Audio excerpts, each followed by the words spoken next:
Hola, con ustedes Stephanie Franco y Eric Colón. Y esto es Lecciones de Escuela Sabática. Las lecciones de Escuela Sabática es un estudio diario que hacemos de la Palabra de Dios siguiendo la guía de estudio de la Biblia de la Iglesia Adventista del Séptimo Día para el Mundo. Escucha, Comparte, aprende y aplica las lecciones de la Palabra de Dios para tu vida.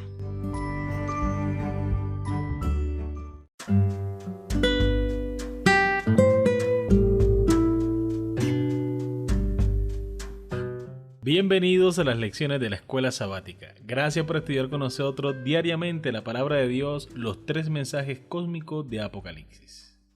Lección número 9 para el miércoles 24 de mayo. Un llamado al compromiso. El título de la lección para el día de hoy. Pelearán contra el Cordero, pero el Cordero los vencerá, porque es Señor de señores y Rey de reyes, y los que están con él son llamados, elegidos y fieles. Apocalipsis capítulo 17, versículo 14 es nuestro texto para memorizar. La exhortación de Apocalipsis es un llamado urgente al compromiso, resumido en el simbolismo de las 2 mujeres de Apocalipsis. Aunque a veces pareciera que el pueblo de Dios será derrotado en este conflicto cósmico entre la verdad y el error, Dios promete que su iglesia finalmente triunfará. Vamos a comparar Mateo capítulo 16 versículo 18 y Apocalipsis capítulo 17 versículo 14. Y responderemos a la pregunta: ¿qué promesa les hizo Jesús a sus discípulos con respecto a su iglesia? Mateo capítulo 16 versículo 18. Y yo también te digo que tú eres Pedro, y sobre esta roca edificaré mi iglesia, y las puertas del Hades no prevalecerán contra ella. Apocalipsis capítulo 17 versículo 14. Pelearán contra el Cordero y el Cordero los vencerá, porque Él es Señor de señores y Rey de reyes, y los que están con Él son llamados y elegidos y fieles. Muy bien, recordemos la pregunta. ¿Qué promesa les hizo Jesús a sus discípulos con respecto a su iglesia? Bueno, la promesa aquí es clara, que su iglesia estaría establecida sobre Cristo mismo, que Él sería el fundamento de la iglesia, Él sería la base, la roca que sostendría la iglesia. ¿Por qué sabemos que Jesús se refería a Él mismo y no a Pedro? Por las mismas palabras que utiliza Jesús. Y las puertas del Hades no prevalecerán contra ella. Jesús dijo: yo doy mi vida y la vuelvo a tomar.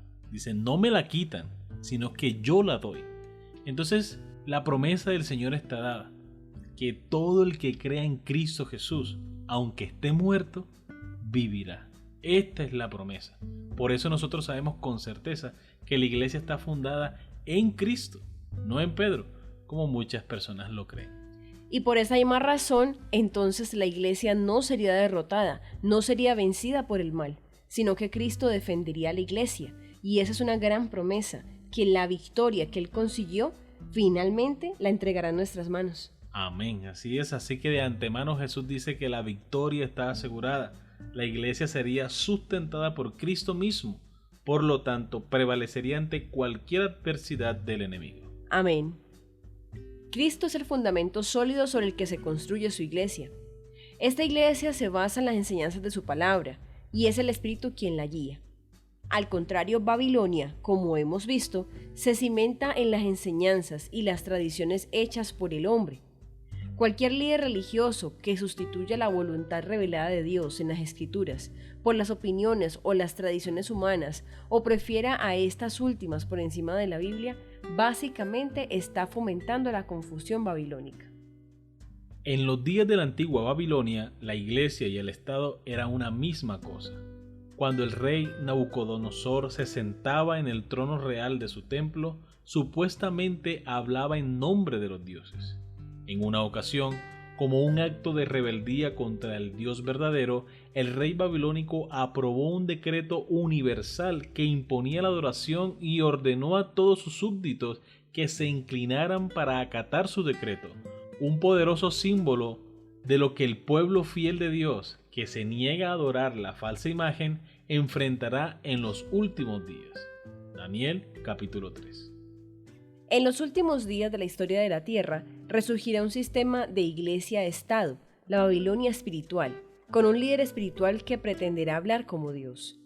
Declarará que su palabra es la palabra de Dios misma y sus mandamientos los mandamientos de Dios. Durante siglos, los pontífices romanos han declarado que ocupan el lugar de Dios en la tierra. En su carta encíclica del 20 de junio de 1894, el Papa León XIII declaró: «Sostenemos sobre esta tierra el lugar de Dios Todopoderoso». El Ferraris Ecclesiastical Dictionary, Diccionario Eclesiástico Ferraris, añade: «El Papa es de tan gran dignidad y tan exaltado que no es un mero hombre, sino como si fuera Dios y el vicario de Dios». El apóstol Pablo agrega estas palabras exponiendo este poder: «Se opondrá y se exaltará contra todo lo que se llama Dios o que se adora, hasta sentarse en el templo de Dios como Dios, haciéndose pasar por Dios». Segunda carta a los Tesalonicenses capítulo 2 versículo 4. Debido a que hemos visto que Dios tiene personas fieles en Babilonia, ¿por qué debemos tener cuidado en nuestra manera de hablar sobre el tema? ¿Y por qué debemos tener cuidado de no juzgar a las personas individualmente, a diferencia del sistema en sí? Bueno, debemos recordar que no es la gente que está peleando contra Dios. No son las personas las que desean irse en contra de Dios. Es el enemigo mismo que está utilizando a líderes, utilizando a personas de renombre para confundir, para transmitir ideas falsas, ideas erróneas acerca de Dios, acerca de lo que Dios desea, acerca del mandamiento de Dios. Y muchas personas, lastimosamente, terminan creyendo y terminan cometiendo pecado por no saber. Sin embargo, recordemos que el Señor nos dejó su palabra, y en su palabra encontramos claridad en muchas cosas.